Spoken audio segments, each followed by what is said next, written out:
पंडित जी देख रहे थे कौवा दही खाने आया है और उसको किसी ने मार दिया है, तो उनके मन से ये भाव निकला कि उन्होंने ये कहा।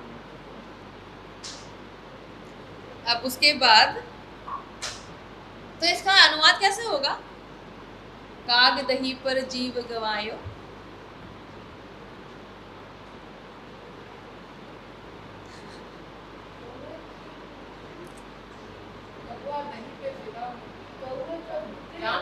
दही के लिए कौवे की जान चली गई, है ना? दही के लिए कौवे की जान चली गई।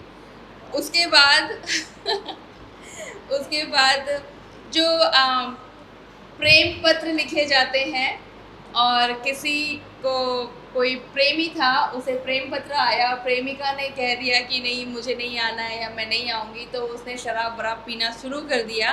तो उस प्रेमी की मानसिक अवस्था वैसी थी, तो उसने क्या पढ़ा? कागद कागद कागद कागद, और फिर ही को दो हिस्सों में बांट दिया, कागद एंड फिर ही, तो कि पेपर्स में उसकी लाइफ चली गई कि वो प्रेम पत्र लव लेटर्स को पढ़ करके उसकी जिंदगी ऐसी हो गई है। और उसके बाद उसके बाद था कि कागद ही पर जीव गवायो। राइट, कागद ही पर। तो जो पेपर की बात है वो हम नोटों से भी कर सकते हैं कि कोई इंसान नोटों पर इतना खोया हुआ था कि पैसों में उसकी जान चली गई, तो कागज could also be the part as a note paper, है ना, क्योंकि वो कागज ही एक तरह से। तो ये हमने इसका एक भाषा से दूसरी भाषा में, जो भारतीय भाषा उसी में कर दिया है ना। फिर हमने लिखा था चारू चंद्र की चंचल किरणें। किसी का हो पाया है? ये तो मुश्किल होगा, लेकिन हो जाएगा जी। पेपर क्लिक कर हो जाएगा। मैं लिखती हूँ, आप कीजिए। चारूचंद्र वाला कौन सा भाषा में करें? हमें तो हिंदी आती है। उर्दू भी आती है। उर्दू में हमारी एक्सपर्ट है, इनसे बेहतर तो कुछ नहीं होगा, क्योंकि हिंदी में तो हम करते हैं इसका। हाँ, हमने ब्रज अवधि के टोन दे के कर सकते हैं। जैसे ये जो है ये क्रिया तो उन्होंने ब्रज की रखी है, बाकी सब खड़ी बोली है। काग दही पर तो शुद्ध ब्रज में कर सकते हैं, शुद्ध अवधि में कर सकते हैं।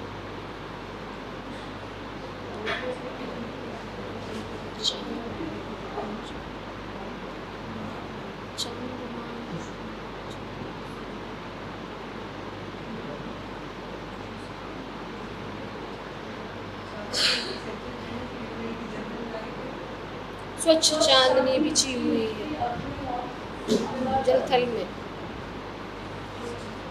अवनी और अंबर तल में। अपनी और अंबर तल में, यानी धरती और आकाश में। तल मतलब होता है प्लेटफॉर्म, तल मतलब हर जगह पहुंच जाए। जी हाँ, हो जाएगा हो जाएगा। अरसलान, आप इस थोड़ा पीछे रखिए तो सारे पार्टिसिपेंट्स भी आपके कैमरे में आ पाए।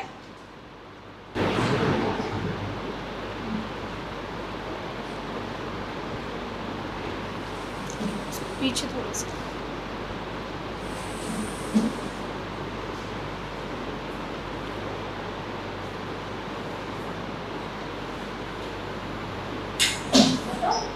जी जी जी बिल्कुल, सबको बताइए। आय हाय, जमीन आसमान की कमरों में चमकती चांदनी बिछी हुई थी। जमीन अपनी मसरत का इजहार अपनी हरियाली की नोटों से कर रही थी, यानी जमीन सब्ज़ार में तब्दील हो गई थी, मानो पेड़ अपनी मसरत के इजहार के लिए झूम रहे। आपको तो बहुत ही अच्छा और बहुत आपको तो करना ही चाहिए। सच में अनुवाद क्षेत्र में ही आना चाहिए, सच में इतना जल्दी इतनी स्पीड से, वाकई बहुत अच्छा, और वो भी इतना कम टाइम में, सबसे बड़ी बात।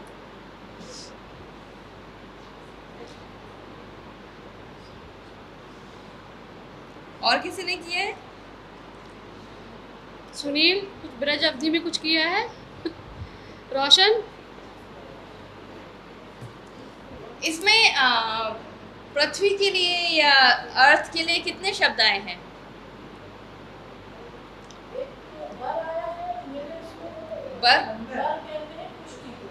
खुश जलथल पहली लाइन में आया है, बर किसको कहते हैं? जलथल का है ना, हाँ तो थल के लिए बर इस्तेमाल किया है। पहले पानी हो गया और बर खुशकी वाला हो गया। अच्छा ठीक और है। नीचे जो दो जगह इस्तेमाल, तीन जगह इस्तेमाल हुआ है, वो जमीन भी हुआ है। अवनी धरती, बिल्कुल। जमीन भी हुआ है, तो अगर व्योममंडल 5-10 मिनट और दिए जाएं, इनका वो निकल गया। बिल्कुल। व्योममंडल भी हो So- सकता है जिसे हाँ। माला जी ने किया ना जी, उसमें संध्या जी, सुंदरी जी, में जी जी क्षिति गगन जल तह के लिए कोई और लफ्ज हो सकता है, लेयर के लिए, तह के लिए, परत है ना।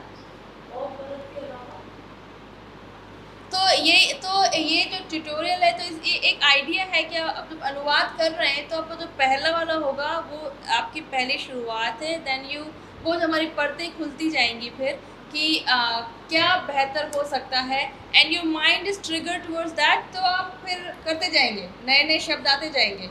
And it's a very Sabzazar भी इस्तेमाल हुआ है, जो वो जमीन जिस पर हरियाली उगी हुई है, तो वो सब्जाजार शब्द, इस्तेमाल हाँ हुआ है। सब्जाजार कह जमीन के लिए 3 लफ्ज। सब्ज जमीन भी कह सकते हैं आप। बर इस्तेमाल हुआ, सब्जाजार हुआ और जमीन हुआ, 3 अल्फाज आए हैं जमीन के। हिंदी में कितने आए, इस कविता में कितने आए? चारू चंद्र की चंचल किरणें, इसमें कितने आए? पर्यायवाची है इसमें कोई? थल, अग्नि, धरती, अवनी धरती है, आकाश नहीं है। अंबर आकाश अंबर आकाश है। अवनी का मतलब पृथ्वी है। थल, अग्नि, धरती, 3 आए हैं इसमें भी, और उधर भी 3 ही आए हैं। हाँ, that's good, that's very good.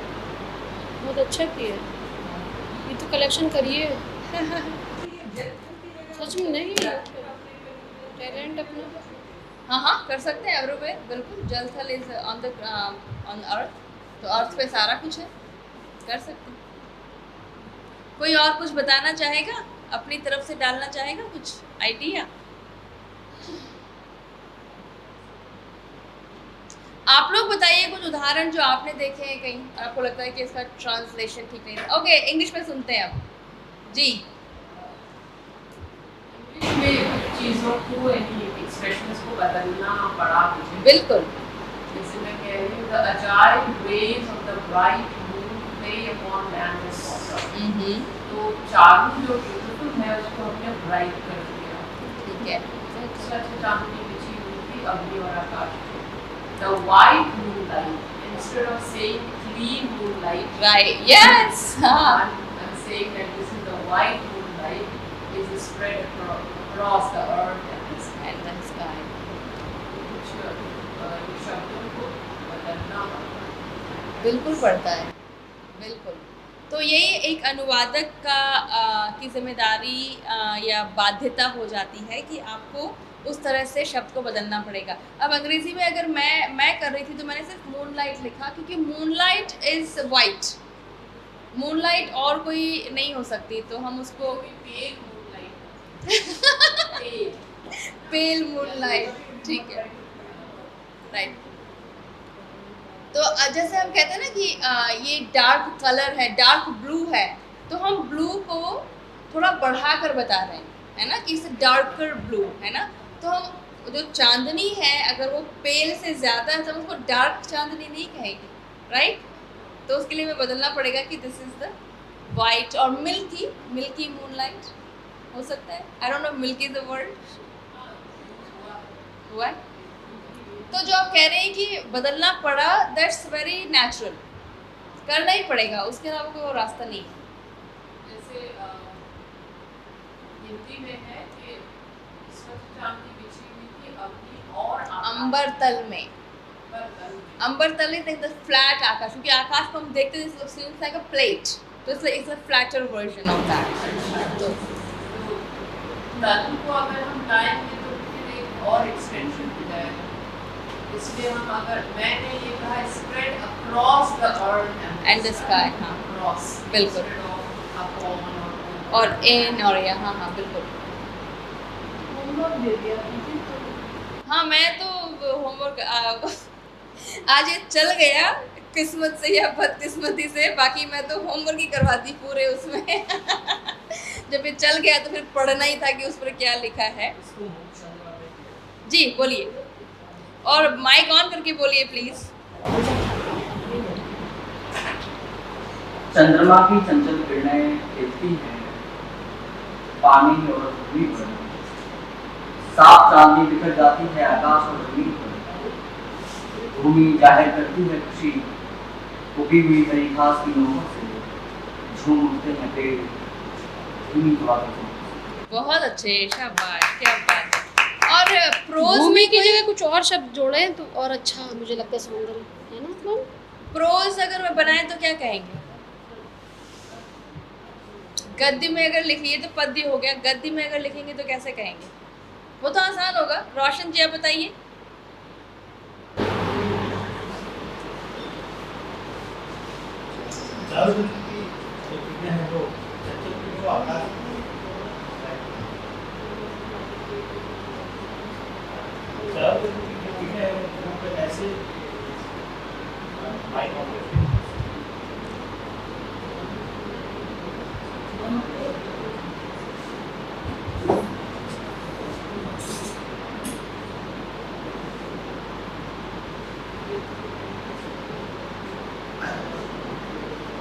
चारों तरफ की जो किरणें हैं वो भूमि पर ऐसे खिले से खिलाती है कोई कली बिल्कुल। उनकी याद नहीं है। अच्छा, तो ये बहुत वो है कि चंद्रमा की जो किरणें हैं वो धरती पर पड़ रही हैं, और क्योंकि किरण, जब हमने किरण कह दिया तो हमें पता है कि वो इधर उधर हो रही है। It's not a one flash light, जैसे प्रोजेक्टर में हो रही है, ठीक है। और वहाँ पर तो एक खुशी का माहौल बताने के लिए ये सारे हमने यहाँ पर विशेषण इस्तेमाल किए हैं। चारू नाम भी होता है लड़कियों का, तो कुछ जी अच्छा कल ही किया था, ओके। चारों चारों तक से बना है। हाँ, कि उसमें चारों में चार बहुत, हाँ। कुछ उस तरह से चारों का मतलब क्या बोले हाँ, चारू का मतलब चार भी होता है, 4 डायरेक्शन भी हो सकता है। अट्रैक्शन हाँ, जैसा बिल्कुल भी हो सकता है।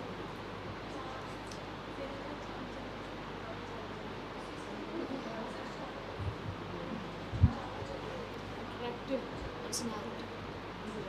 हाँ, लेकिन चारू मतलब 4 डायरेक्शंस भी हो सकता है। हाँ, लेकिन चारू का एक मतलब ये भी है कि चारों दिशाओं में।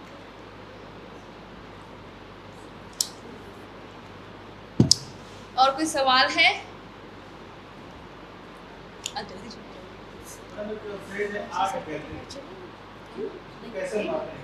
जी। हाँ, आर्ट गैलरी, हाँ मैंने पढ़ा है। क्या लिखा होता है वहाँ पे?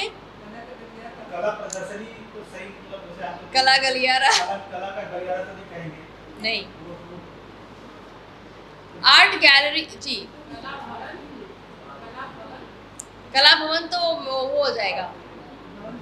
कला संग्रह क्या गैलरी संग्रहालय तो नहीं, आर्ट गैलरी जो है क्योंकि भाषा परिवर्तित होती रहती है जी। हाँ हाँ, बहुत सारी चीज़ें ऐसी बदल जाएंगी जो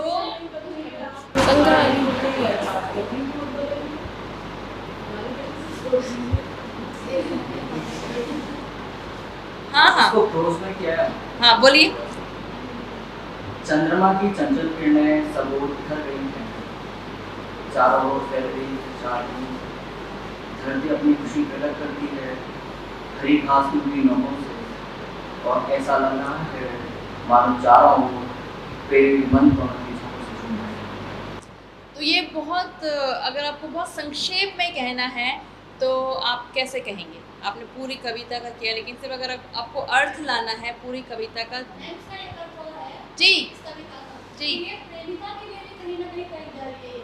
हाँ, अपनी प्रेमिका को संबोधित कर रहा है कि तुम कली के मानो हो, कली जैसी हो, कली भांति हो। क्या कभी बात, चंचल लग रही हो, कभी मतलब वो एक कल्पना कर रहा है। बहुत अच्छे। तो आत्मिक रूप भी है, प्रेमिका का रूप भी बिल्कुल बिल्कुल। तो जो कवि थे हमारे कविताएं लिखकर चले गए हैं, इंटरप्रिटेशन हम पर डिपेंड है, हम उस पर हम करेंगे कि हम उसको किस तरह से अपनी तरह से उसको सोचना चाहते हैं। तो साहित्य में कुछ चीज़ें हैं जिससे आप, जैसे प्लॉट है आपका, उसे आप नहीं बदल सकते, लेकिन जो भाव है उसका उसे नहीं बदल सकते, लेकिन अपनी इंटरप्रिटेशन आप कर सकते हैं कि शब्द का अर्थ मेरी तरह से ये हो रहा है। अब चारों चंद्र की चंचल किरणें, हम इसे खुशी का ही बनाएंगे, हम इसे गम का नहीं बना सकते। तो ये एक हैप्पी मोमेंट है, हम इसको हैप्पी मोमेंट ही रखेंगे। जी पोएम है कि इस बार प्रिय तुम हो मधु है, इस बार न जाने क्या होगा। तो मैम ये जो लाइन है, ये मैं जानना चाहती हूँ कि अन्य भाषा में ये तो हम तो समझ रहे मधु का अर्थ क्या है, लेकिन अगर और भाषा में से मैं उर्दू का सुनना चाहती थी कि इस बार प्रिय तुम हो मधु है, इस बार न जाने क्या होगा। और आगे इसका ये है कि प्याला है पर पी पाएंगे, है ज्ञात नहीं इतना हमको, इस बार नियति ने भेजा है, असमर्थ रहा कितना हमको। कहने वाले पर कहते हैं हम कर्मों के स्वाधीन सदा, करने वालों की परवशता ज्ञात से चित्रा हमको। ये वाली लाइन में चाहते हैं कि ट्रांसलेट होके कह तो सकते हैं, कहकर भी कुछ दिन हर क्या कर लेते हैं, उस पार अभागी मानव का अधिकार न जाने क्या होगा, इस पार प्रिय तुम हो मधु है, उस पार न जाने क्या होगा। इसको कहने वाला मधु का मतलब शराब भी होगा, नशा भी, किसी भी काम को करने का। मधु का मतलब तो शहद और मिठास से है ना, कि मदिरा मधुशाला नहीं है, मध है। मधुशाला से है ना ये। हाँ, लेकिन मधुशाला जो है, तो मधुशाला जब उन्होंने जोड़ा है तो जो मिठास है उसकी, क्या आप उस मिठास में खो जा रहे हैं। अगर हम सिर्फ मधु कहेंगे तो मुझे नहीं लगता कि मधु का पर्यायवाची शराब आएगा। नहीं, शराब का मतलब मैम यहाँ थोड़ा सा ना नशे को हाँ, लेके हाँ, मैंने वही, किया है। कि किसी भी काम को करने का नशा। ये जिंदगी में मजा है, तो जैसे शराब या कोई नशा में वो अच्छा एहसास करते हैं, तो हम इसको मजे में भी ले सकते हैं। जी। जिंदगी ज्यादा अच्छी है, मजेदार है, हमें नहीं पता कि वो कितनी अच्छी होगी है। ये एक क्वेश्चन भी है, बस एक लाइन इसका हुआ भी है अनुवाद इसका। हाँ, हरिवंश राय बच्चन की इन कविताओं का अनुवाद हुआ भी है, और उन्होंने खुद भी किया है अनुवाद। तो ये बहुत ही कुछ किताबों में दिया है, मौलाना आज़ाद लाइब्रेरी से में मैंने देखा है कुछ किताबों में। उमर खयाम की रुबाइयों का जो अनुवाद हुआ है उसमें। हाँ, मैम जब ये दूसरी भाषा में जाता है कि इस बार तुम हो और मधु है, उस बार क्या होगा, तो जैसे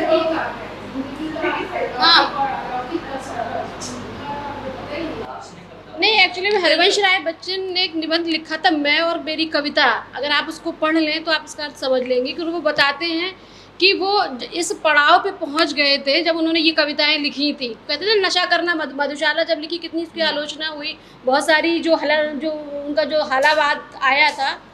तो उसमें कि शराब खाने, शराब मुझे शराब, वो कौन सा शेर है कि शराब पीने दे मस्जिद में बैठ के, ऐसे कोई शेर, या ऐसी कोई जगह बता दे जहाँ पर खुदा ना हो। तो नशा मतलब रहस्यवाद से भी जुड़ता है। जब तक आपको इबादत करने का नशा नहीं होगा तो आप ना तो त्याग कर पाएंगे, है ना। इबादत जब हम करते हैं तो बहुत सारी चीज़ों को हम छोड़ते हैं, त्याग भी करना पड़ता है, साधना करनी पड़ती है। तो ऐसे ही वो हमें जो नशा, हम लोग जो कभी कभी इस लेवल पे आ जाते हैं कि अरे कैसे जिएंगे, क्या होगा, लेकिन हम किसी काम की धुन में जब लग जाते हैं तो हमें उसी में लगता है कि अब कुछ किताब लिखने बैठ गए। अब किताब हमारा नशा है ना, जीने की प्रेरणा। जहाँ हम हिम्मत हारते तो नशा केवल शराब का नहीं है, काम को करने का नशा, इबादत करने का नशा, जीना, जैसे मैम ने कहा, जीने की प्रेरणा भी देता है एक तरह से। जब तक आपको नशा धुन नहीं होगी तो वो ये वहाँ से जोड़ा है, हालाबाद का उससे। हाँ, मैं और मेरी कविता उनका जो है वो पूरा बताते हैं उस निबंध में, बहुत ही अच्छा लेख है।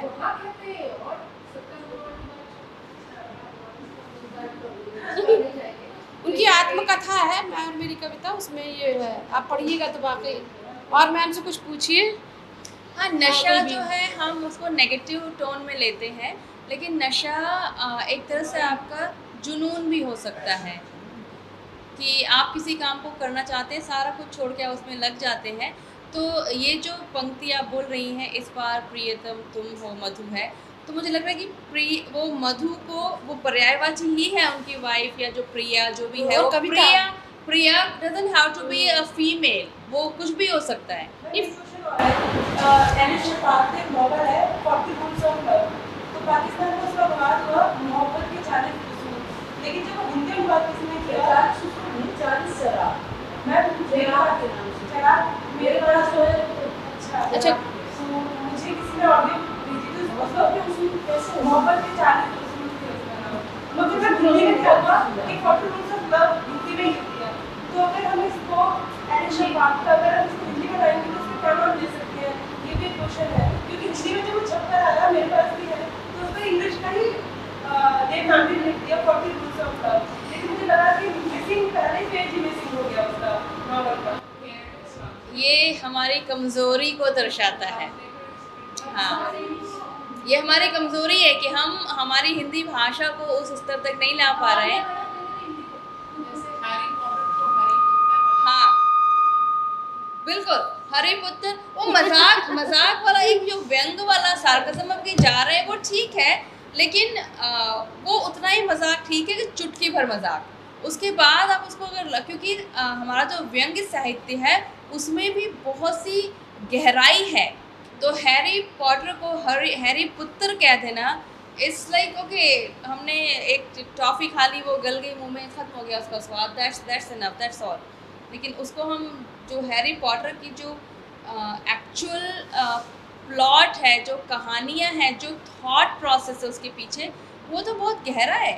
मैम तो जैसे हम इसको मोहब्बत के 40 रूल्स ऑफ लव अगर हम इसको हिंदी में करेंगे प्रेम के 40 नियम, तो ये अच्छा नहीं लग रहा, तो हम इसको अपने हिसाब से कुछ और भी तो डाल सकते हैं.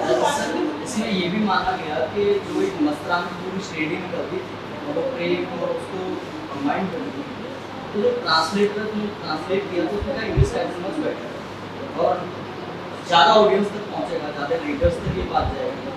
40 रूल्स ऑफ लव अगर कोई प्रेम के 40 नियम इस तरीके से करेगा तो हो सकता है उसको रद्दी साहित्य वाली श्रेणी में लेके किताब 40 नियम भी मैं मुझे लग रहा है कि मैंने नॉवल पढ़ा है, कि पूरा नॉवल है शब्द तब्रेज़ और मौलाना रूमी के मोहब्बत को दिखाया, लेकिन मॉडर्न लेडी है ईदा, उसकी कहानी को वो जोड़ती है कैसे, तो नॉवल मैंने पढ़ा है. अगर मैं इसको कहूँगी कि प्रेम के 40 उसूल, वो भी मुझे ना इसकी कीमत को कम करा है नॉवल की कीमत. मैं शराब से शराब कह रही है जी जब उसे 40 शराब कह रहे हैं, चराग अंधेरे में दूर कर रहा है, रोशनी फैला रहा है, तो उससे उसके प्रकार में इजाफा हो रहा है. मैं तो करूँगी तो प्रेम की मैं 40 से सहमत नहीं हूँ बिल्कुल, क्योंकि 40 क्यों है? क्योंकि इसमें सब तब्रेज़ के 40 वो रूल आए के बीच में. हाँ लेकिन प्रेम को दूसरा रूल 40 लेकिन प्रेम को मैं आप मूल में नहीं बांध सकते.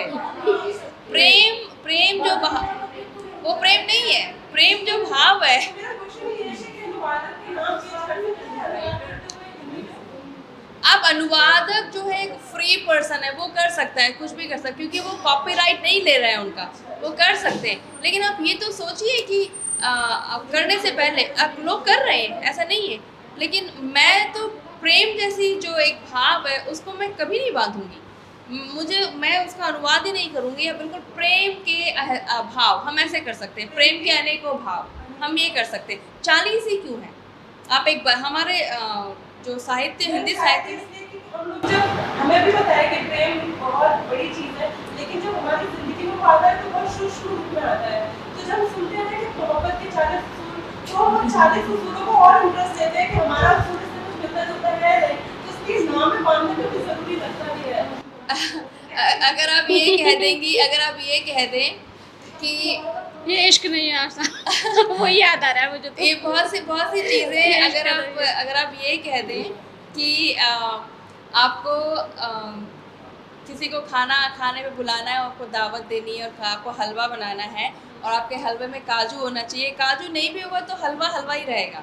काजू इज़ जस्ट समथिंग कि आप ऊपर से डाल रहे हैं, बेस तो उसका वही है ना, राइट. तो आप काजू हलवे में शक्कर नहीं निकाल सकते आप, लेकिन काजू निकल जाएगा चलेगा, घी थोड़ा कम होगा चलेगा, आटा और शक्कर ये आपके पास पर्याप्त है, और थोड़ा सा घी है तो आपका हलवा बन जाएगा. तो प्रेम जैसी चीज़ है कि आपको यही एक्स ने कहा कि प्रेम करने के लिए आपको सुबह 5 बजे उठकर अपनी बीवी से या पति से गुड मॉर्निंग कहना है, एंड आप मैकेनिकली स्टार्ट कर दें वो तो मुझे नहीं लगता कि वो प्रेम, वो तो बड़ा बनावटीपन हो जाएगा। तो ये अपनी अपनी इंटरप्रिटेशन है, जैसा वही जो कल कविता चावला जी कह रही थी कि आपकी बात आपको सही लग रही है, मेरी बात मुझे सही लग रही है, पर हमारी बात उनको सही नहीं लग रही है। तो जो अनुवाद का जो फील्ड है, जो वो तो बिल्कुल खुला मैदान है, खुला आकाश है, कहीं भी जाइए, कोई क्षितिज है ही नहीं उसका। जैसा साहित्य का खुला आकाश है वैसे प्रेम का खुला आकाश। जी बिल्कुल। जैसे मैम अभी एक उपन्यास आया कर्बला गौरीना सर ने उसको लिखा और उसमें भागलपुर दंगों को लेकर तो एक प्रेम कहानी है। जी हिंदू मुस्लिम वो किस तरीके से वहाँ पे राइट्स होते हैं उसको लेकर, लेकिन नाम है कर्बला दत्त। हाँ तो कभी कभी ऐसा होता है कि आप एक भाव से दूसरे भाव को मतलब जो उसके अंदर बिल्कुल कर रहे हैं, उन चीज़ों को जोड़ते हैं। बिल्कुल लेकिन ऐसा भी होता है कि स्टोरी कुछ और हो सकती है, नाम कुछ हाँ, ऐसा हो सही सकता है कि वो वही भाव है। सही है। मैं वहाँ उसको रिलेट कर रही हूँ जो मैंने बिल्कुल, हाँ। कि हो सकता है उसके बाद ये इस तरह का आया हो भाव। तो संभावनाएं तो बहुत सारी हैं, अनंत हैं जितनी, लेकिन यही है कि जब आप कर रहे हैं तो आप ये देखें कि जो आपकी रचना है, मूल रचना है, जो आपका सोर्स है और जो टारगेट है, दोनों की आपको जानकारी हो। जब आप कर रहे हैं अनुवाद तो शुरुआत जब आप करेंगे तो आपको लगता है कि हाँ मैंने मधुशाला पढ़ ली एक बार, तो उसमें ये मैं ऐसे कर सकता हूँ, लेकिन जब आप पढ़तों में जाएंगे तो चीज़ें बदलती जाएंगी, आपके अपने लिए भी उसके अर्थ बदलते जाएंगे। And then you will see कि this one is the most appropriate from my view, वो किसी और पे दूसरा हो सकता है। इसीलिए तो एक ही चीज़ के कितने कितने अनुवाद हो जाते हैं। जो मूल रचना वो तो एक ही रहती है, वो तो बार बार नहीं लिखी जाती, लेकिन अनुवाद तो बार बार लिखे जाते हैं। सो संभावना है, explore the field and you will find yourself and just like you know put your feet down and then keep moving, that's it. हाँ, अब आलोचना तो होगी, जितनी भी होनी कर भी लें आप, चाहिए। कोई ना कोई तो आ ही जाएगा। आलोचना तो होनी भी होगी। चाहिए, हाँ, मैम। बिल्कुल। हाँ, क्योंकि आलोचना आलोचना इज ये नॉट तो- बुरा, हम्म। आलोचना बुरी नहीं है, आलोचना आपको एक नई दिशा दे रही है आपके काम के लिए, और अपना काम आप जब खुद से रिव्यू करेंगे, you are the best critic of your work. अगर आप फिर से पढ़ेंगे उससे आपको लगेगा I could have done something better than this. और हम संभावनाएं तो रहती हैं, बिल्कुल रहती है। कितने नुकसान ना हो जी तो संभावनाएं रहती हैं। और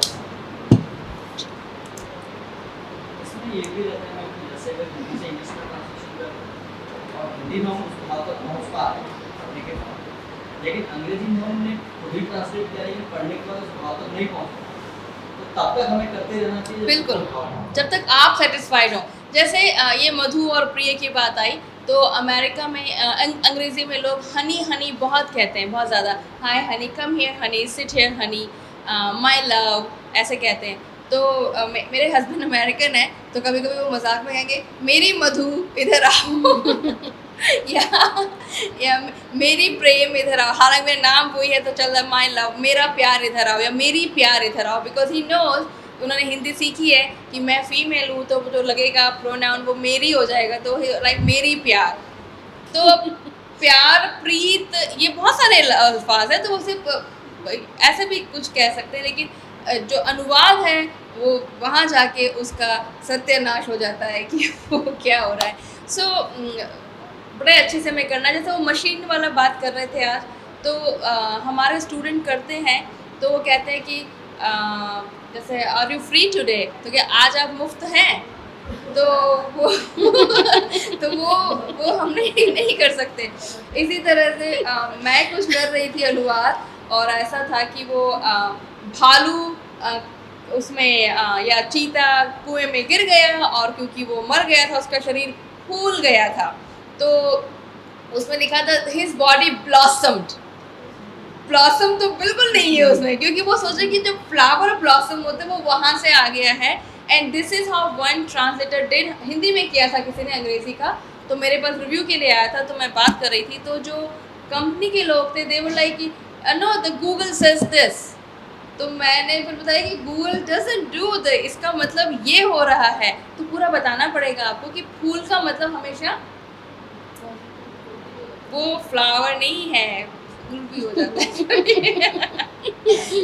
सच में। छायावाद जो होता है उसके अगर हिंदी मीनिंग हम देते हैं तो डिक्शनरी नहीं। नहीं, हाँ नहीं, हाँ बिल्कुल नहीं। क्या मतलब उसको अनुवाद करने के लिए तो क्या भाव का सहारा लें? तो हम जैसे वो एक एग्जांपल था कि उच्च मने हाय, कोट मने, तो अगर मीनिंग आपका आ जाता है उसमें तो the first thing should be the meaning part. जैसे अभी इन्होंने कहा कि कहत खीजत रीजत, अब कैसे बताएंगे उसको? रीझना, तो हम पूरा रीजत, तो वो चिढ़ रही है या वो गुस्सा हो रही है, वो हमें लिखना है। मतलब आकर्षित होना। जी, तद्भव खीजत खीजत मतलब गुस्सा होना, रीझत मतलब रीझना। आकर्षित होना, उसकी तरफ झुकना, है ना? खींचना, कहते हैं ना वो खींच गया हमसे, तो चिढ़ जाना, हाँ नाराज होना। तो वो तो पूरी लाइन हमें लिखनी पड़ेगी फिर।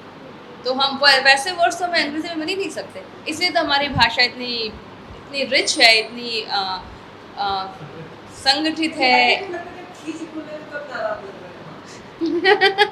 ये भी सही हाँ, कहते हैं ना मुझे बहुत खींच होती है इससे। ऐसे हमने हिंदी हो या अंग्रेजी, मुझे लगता है कि हमने शब्दों की परिभाषाओं को बहुत संकुचित कर दिया है, बहुत सीमित कर दिया है। जैसे और ये हर जगह है कि छोटे छोटे बच्चे बोलते हैं वहाँ पर कि I am very offended. Offensiveness is something really big. आप मैंने आपको तू कह दिया या मैंने आपका बॉटल यहाँ से यहाँ रख दिया, this should not be ever even thought as offense और ऑफेंसिव पार्ट, लेकिन बोलते हैं बच्चे I love my parents, I love pizza, I love this room. तो लव का तो लेकिन जैसे आचार्य लालकृष्ण लेंडे तो उन्होंने अलग अलग शब्दों को बताया कि पैर और ठोस में अंतर होता है, तो ऐसे ही मतलब शब्दों में भी अंतर होते हैं उनके मायने। जैसे वो कहते हैं कि पैर जो है वो क्रोध का आचार्य मनोभाव होता है, बिल्कुल तो वो एक प्रोसेस है, क्योंकि हाँ, जो अनाचार होगा बिल्कुल तो वो पैर में बदल जाता है, वो क्रोध जो होता है। बिल्कुल। तो ऐसे ही है। लोभ और प्रीति में, लेकिन लोभ और प्रेम का अंतर लेकिन लोगों ने अभी जो हमारी भाषा को बहुत बहुत बहुत वैसा कर दिया है कि लोग बहुत जल्दी हाँ, इसीलिए हाँ, आप बिल्कुल सही कह रहे हैं, बिल्कुल सही।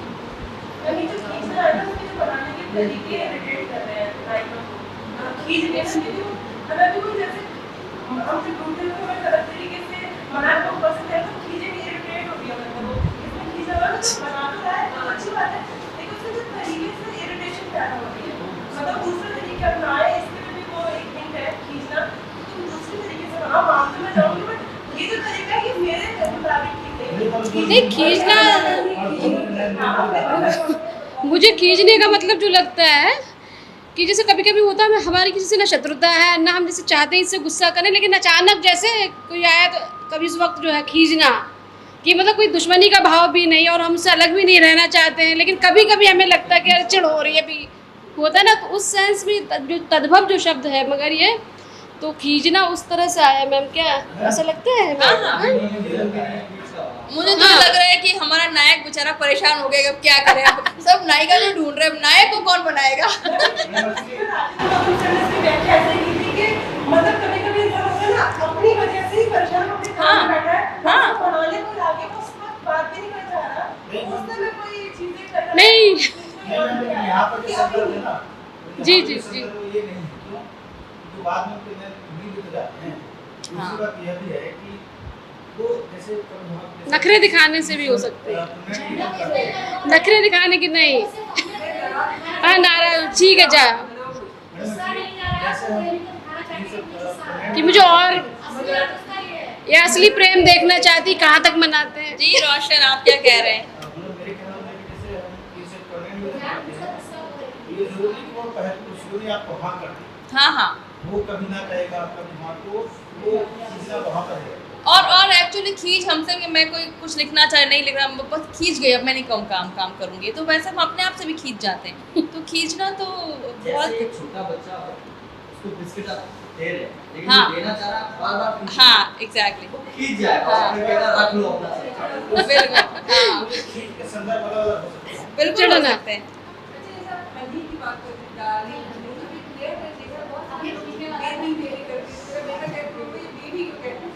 हाँ, तो एक्चुअली पता है क्यों कहते हैं? पता है क्यों है? अभी ये नए नए हो गए, नई जनरेशन में हो गए, क्योंकि उन लोगों को लगता है कि we are the caretaker for each other. तो केयर टेकर लाइक बच्चों के जब केयर करते हैं, हाय बेबी ऐसा हो गया ना मेरा बच्चा ओके हाँ इट इज मेरा बच्चा, हाँ ऐसे कहेंगे मेरा बच्चा, मेरा बड़ा बच्चा क्योंकि लोग तो आमतौर पे कहते हैं ना कि मैं भी कहती हूँ, मेरे घर में 3 बच्चे हैं, मैं 2 मेरे बेटे और एक मेरे husband, because I have to take care of everybody. हाँ मेरा बच्चा वो कहने के अंदाज में आपको पता चल जाता है कि आप किस सेंस में कर रहे हैं, टोन आती है ना। बच्चा अगर बड़े को कह रहे हैं कि आप अपने किसी गरीब को कह रहे हो मेरा बच्चा। बिल्कुल बिल्कुल सही बात, ये आपने अपने शिष्य को कह रहे हैं, अपने और स्टूडेंट्स को क्या, कह रहे हैं। बाबू भी तुम इसको कभी बंद करें, ये रिकॉर्ड हो रहा है, नहीं। ये क्यों रिकॉर्ड हो रहा है? चलिए ठीक है, और कोई सवाल मन में किसी के, कोई महत्वपूर्ण? अब मेरे ख्याल Okay, से चौथा दिन हो गया आज, हाँ। क्या बात है। बहुत अच्छा सेशन रहा, ट्यूटोरियल पीरियड, ट्यूटोरियल सत्र भी बड़ा एकदम सही रहा। आप लोगों ने बहुत अच्छे प्रश्न किए मैम से और बहुत ही जो है सटीक उत्तर दिए, और आपको मुझे लग रहा है कि आपको जो उत्तर मिले हैं वो बिल्कुल सही। तो अब इस सत्र को हम यहीं समाप्त